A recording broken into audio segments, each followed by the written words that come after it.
welcome to Crosstalk. Today, we are turning our attention to one of the interventions the federal government says it has put in place to stave off hunger in the country. But is that the best step forward? As always, it's a debate of two sides, a yes or a no affair. Well, let me give you a little background to what the federal government says it has done. It says it has created centers across the country where Nigerians can purchase a 50 kg bag of rice for as low as 40,000 naira. The Minister of Information and National Orientation, Mohammed Idris, revealed this while briefing journalists on the outcome of a Federal Executive Council meeting earlier in the week, presided by President Bola Tinubu. Idris said the move was one of the several initiatives by the Tinubu administration to ease living conditions for citizens. Well, perhaps it was meant as a joke, but the minister also did say that the president was doing this because it was his own way of protesting for the citizens, okay? And that as a result of that, the protests we're witnessing now aren't necessary. My combatants today are Okpeliwa Taiwo and Emeka Madonago. Gentlemen, welcome to the program. Thank you very much. All right, thank you for having me. Yes, essentially, this is a question.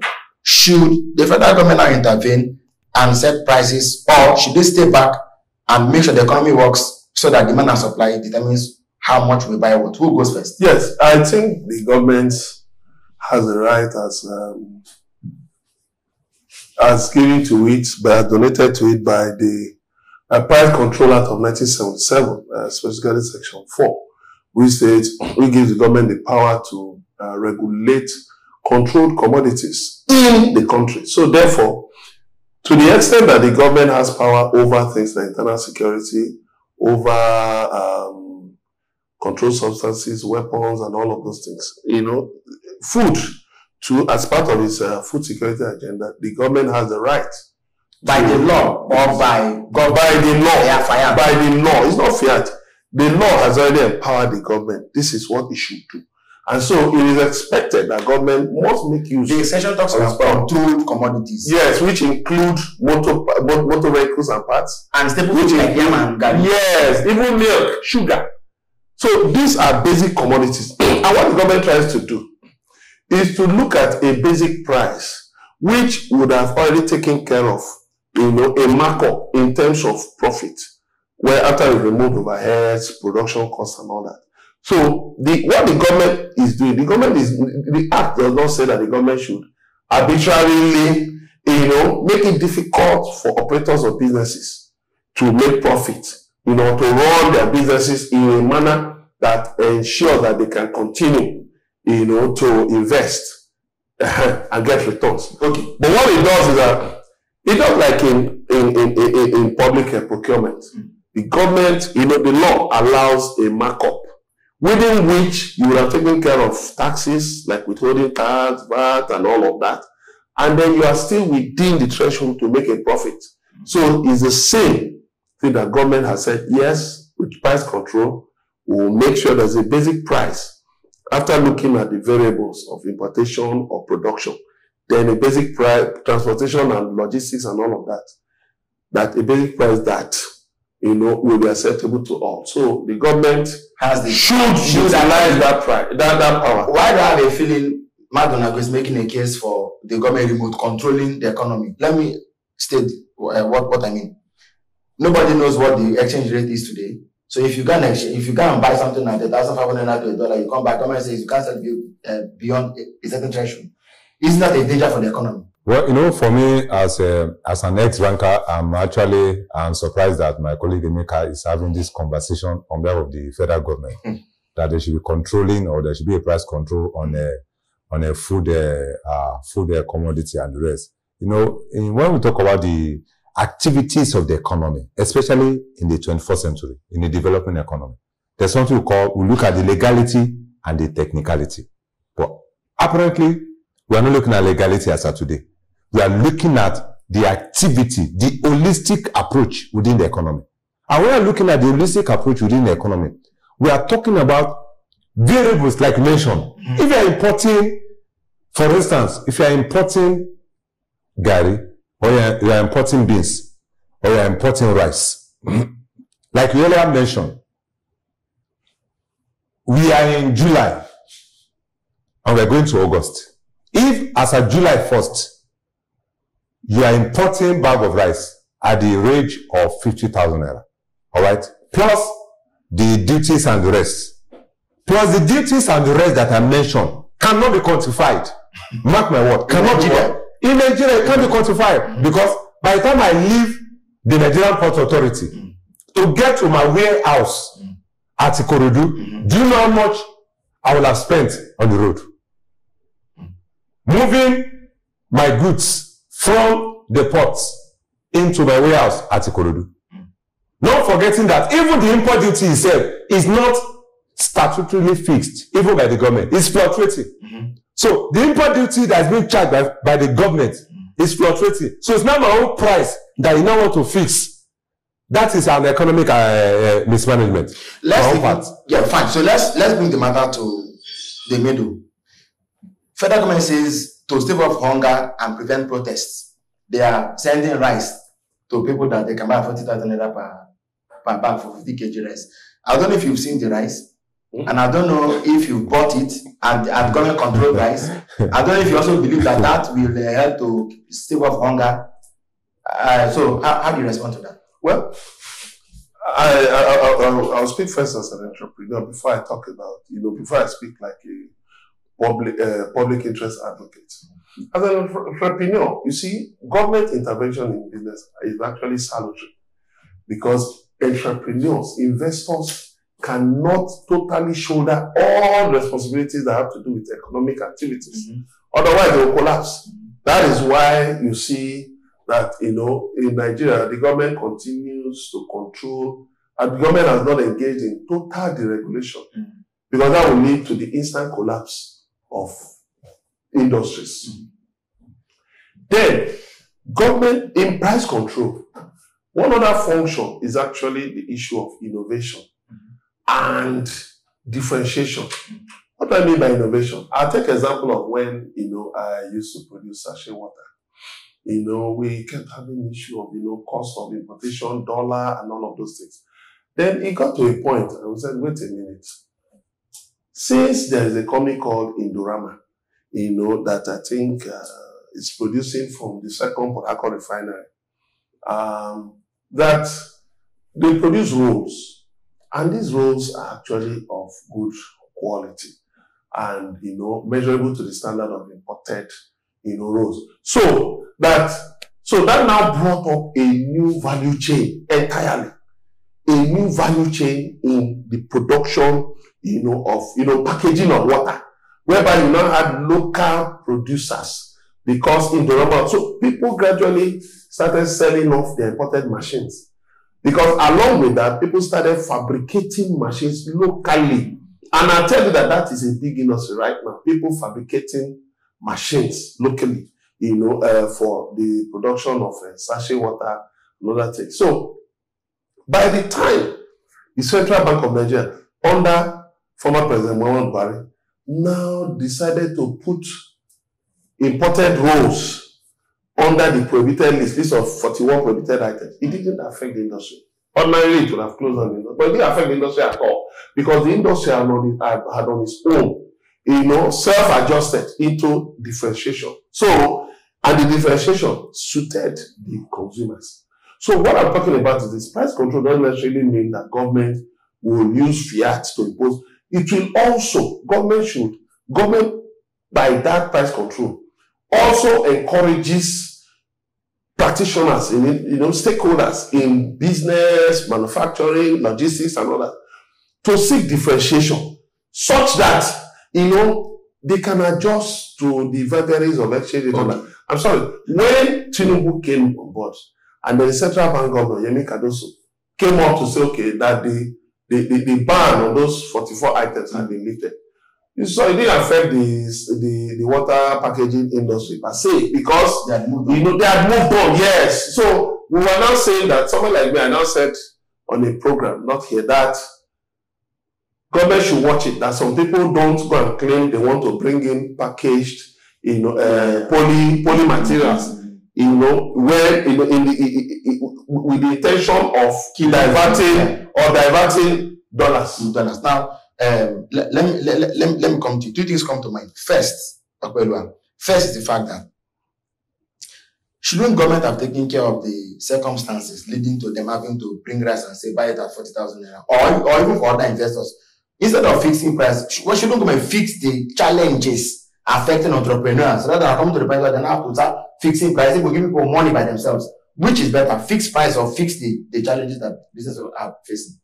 Now, as an economy, there are a lot of things that is fundamentally wrong in the way we run our economy. Economy has environments, internal environment and external environment. And every economic environment has peculiarity. We are an agri-based nation. We are not an oil and gas-based nation.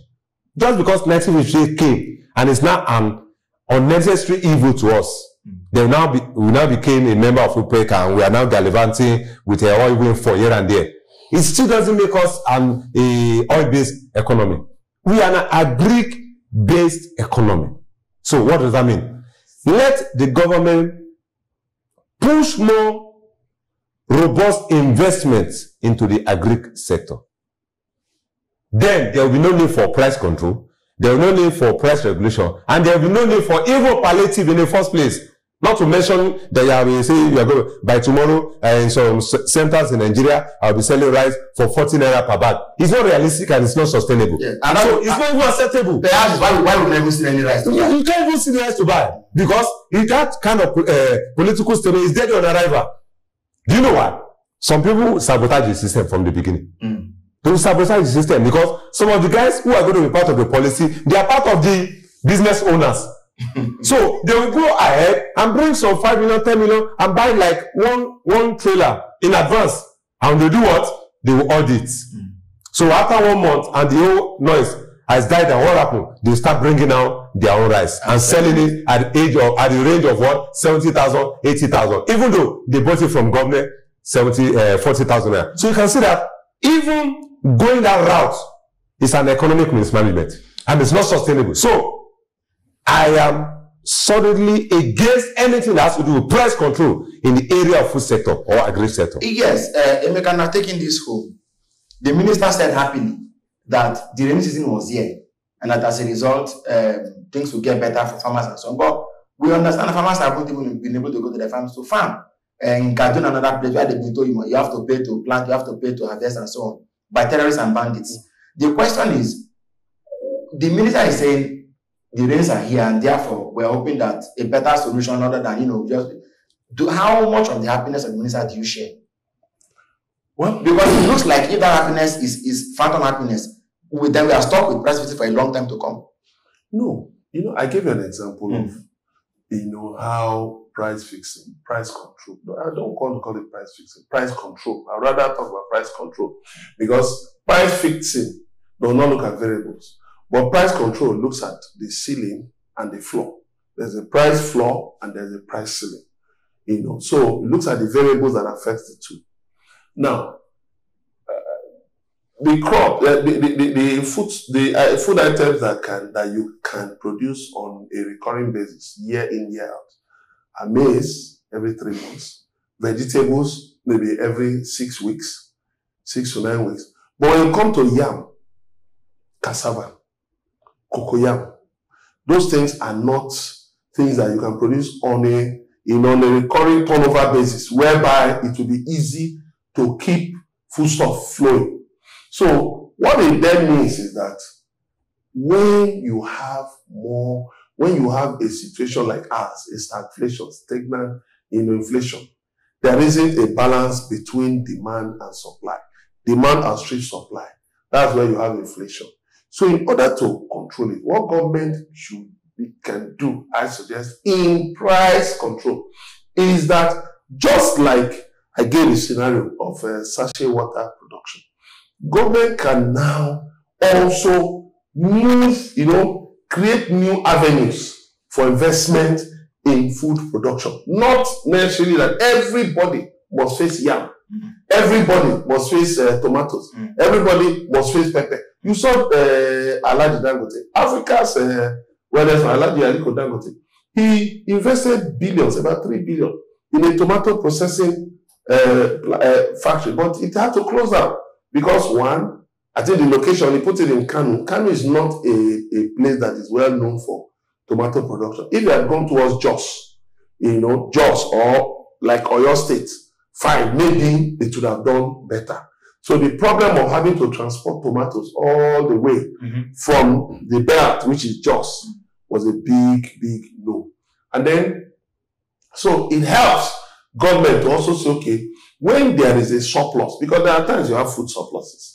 When, like last year, late last year, just that it wasn't managed, when you have a surplus, what you do, instead of it affecting, making prices to drop drastically, you can now mop up the surplus. We have an example in the Bible now, where Joseph, to stave off an impending famine, said, okay, this is the amount that can go to farmers and then to the market, but this quantity, let the government put it in a reserve. So Egypt and the rest of the world, as it was able to, go through the, food shortage at that time and come out, largely unscattered.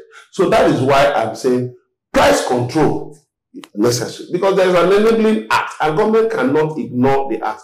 But the thing is that government must adapt its, exercise of the powers contained in that act to modern practices, such as which differentiation, creating new value chains, creating employment, then also insurance. Insurance plays a major role in a lot of these things. You must get farmers also organized in cooperative groups, cooperative societies, and that's another way also of ensuring that your price control can go through. So that when you provide funds, you're not giving it to briefcase farmers. People who just carry it, bags because they have political influence. They just get loans and they don't put it into food production. But you now get cooperative societies whereby, okay, some may be cultivating, while some are agro-processors right there on the farms. Like I was advising some people in Benue, Adamawa, Taraba. I said, instead of having to think that all your produce, you must move them to the urban centers, that you can create factories, mini factories, whereby you can, process those things. And then while you move tomatoes down, when you get into that season, between April and June, when you have scarcity of tomatoes, then instead of people having to recourse only to tomato paste, they can also have tomato puree. But this is a good, you've gone on almost writing a policy for the government, except that, but they know about it. Yeah, but except that, I'm not sure if you think they are really thinking in that direction. For them, I think it's a matter of anything that can solve the issue. No, let us go. I'm actually surprised we're having this conversation because the man that brought up this conversation is not a farmer. And it's not the Minister of Agriculture. So where is the Minister of Agriculture? That's the challenge we're having. When the Minister of Information is giving directive on the food supply, there will be economic mismanagement and maladministration within the process. Because you must be a farmer to understand the meaning of food security or food supply. But if you're not in that supply chain, you can't understand it once. For instance, when we talk about farming, there are a lot of supply chain within the farming as a sector of the economy. There are a lot of supply chain and there are a lot of sub-sector, even within that sector. Are you into poultry? Are you into crop farming? All right. Which one are you into? Are you into livestock? All right. Are you into ranching? Different segments within those segments. Different segments within those segments. Ranching alone is another industry on its own entirely. So if you are talking about regulating the price or price control, maybe we are talking about 19th century. If it has to be 21st century, that I know that I am part of when it comes to sustainable development in terms of food supply and food security, price control cannot come in. It's not possible. Emeka, your last word now. Well, because we know for me, this is an intervention. It can't be a lasting solution. So what must be the way out? For me, I have always said it. Yes. That one basic problem Nigeria has is lack of structure. Yes. The economy is not structured. So people do just work on whims. Rather. You mean government works on whims? No. Let me even start with the people. Okay, I want to farm. I have some space in my house. behind my house. Let me farm. And then there is no shop. He's not thinking of going to the nearest agricultural development program office, ADP. To say, this is where I live. This is what I want to do. They just, okay, what is in vogue now? Corn, maize. Okay, I go and buy maize. And then pets will just finish the maize for you. Pets. You don't consider that you have a lot of pets. You don't consider that you have a lot of monkeys in the area. You get. And then when you put it, they start crying, oh, what happened? Meanwhile, there are crops that are resistant to those things. You go and plant yam in an area where you have high level of herdsmen activity. Whereas if you plant cocoyam, the cows will just walk back because there's nothing to eat. But if you have an area where you have many monkeys, they will help you uproot your cocoyam. So there must be knowledge-driven investment. Yeah. So in doing price control, you cannot, I'm not talking about price control in everything, even though the act lists those, but in basic areas like rice, for instance, rice, in controlling price, you will now push people. Let me not use the word force. You now push people into differentiation. Like you have ground rice. You used to have ground rice before. Where is it? You had cornmeal, which was actually a lifesaver during the Nigerian Civil War. Where is it? You have a lot of derivables, from food. But what we have now is that we are just stuck on, we buy rice, we cook rice, and that's all. So in that area, you find out that the prices must naturally be high. But if government begins to, look at the floor, because we are not looking at, if one begins to look at the ceiling, you will find out that people who cannot, like my colleague said, who cannot, just sell rice, just for selling rice. They can say, okay, I have a grinding machine in the house. Okay, I can take rice, and turn it into different things, then sell in transparent parts, maybe 1 kg, 2 kg, and all of that. No, and people are doing, and you'll be making money. But what you not expect that somebody should go and, for somebody to be a serious rice seller, you must bring a drop. Until then, we can control price. We should control price. On controlled items. The act didn't say on every item. It said on controlled items. Like in the United States, government controls rent. Okay. You don't increase rent arbitrarily. So all of those things can help us to get out of the quagmire. About your last one. Yeah. We cannot control food price. Agric has to be demystified. We have to break down that sector. And also, we have to understand the knowledge base within those sector. And those knowledge base has to also be broken down also. You cannot use holistic knowledge base in agric to solve the problem of security. If not, you'll be creating more problem within already existed problems. All right. That about does it for us. Taiwo, thank you for being on the program today. Excited to be here. I must say the same thing to Mr. Kamadina for your time, as always, on Crosstalk today. I have to say it's been, that is what it's been. We don't necessarily look for a winner on Crosstalk. What we do is basic. We bring opposing sides to a matter and have them have their say to enable you, the viewer, be the judge. Until Crosstalk comes away again, I'm Cyril Abaku saying bye for now.